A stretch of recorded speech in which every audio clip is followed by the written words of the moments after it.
El següent premiat aquesta vesprada és un home d'una saviesa i coherència inabarcables. Si en els anteriors premis ja resultava difícil reduir les seues trajectòries en només unes línies, sens dubte aquest repte encara és més complicat en la persona que ens ocupa. Escriptor, hel·lenista, antropòleg i sociòleg, assagista, acadèmic de la llengua valenciana, polític molt compromès amb el valencianisme d'esquerres i també president d'Acció Cultural del País Valencià en dues etapes. Pensador influent i inspirador per moltes de les persones que ens trobem ací. El següent premiat amb el Pont del Mediterrani és Joan Francesc Mira. En Joan Francesc no ha pogut assistir per motius de salut, però ens ha expressat el seu agraïment pel premi. Així, recull el pont en el seu nom Anna Oliver, presidenta d'Acció Cultural del País Valencià, i lliura el premi la professora jubilada i una de les fundadores de Mostra Viva, Empar Joan.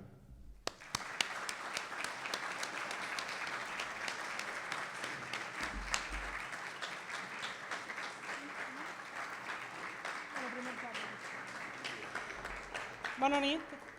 Jo ho faré més curt, perquè si estiguera Joan Francesc faria un discurs igual d'emotiu i extens que ha fet Jambó, perquè és necessari, perquè tenim un país ric, perquè tenim un país ple de gent que se creu la cultura, que se creu la llengua, que se creu la solidaritat entre els pobles, la pau i el feminisme, i som els que construïm dia a dia el País Valencià. Joan Francesc Mira és, jo crec, que un exemple i una divisa per a tota la gent que creguem en aquest país. Jo abans destacava la seva faceta dins del món de l'etnologia, perquè tot l'aspecte cultural, com a escriptor, com a traductor, com a activista cultural i polític, crec que l'ha ben conegut, però crec que lliga molt en els premis d'avui i sa faceta, i sé conèixer-nos i sé saber quines són les nostres arrels. Com sabeu que Joan Francesc Mira és també un vers solt i no ha volgut donar-me unes paraules per a dir-vos, jo me les he buscat d'una entrevista feta al Temps en el que feia una broma sobre quan arriba al cel i Sant Pere li pregunta a les portes del cel «I vostè què ha fet?»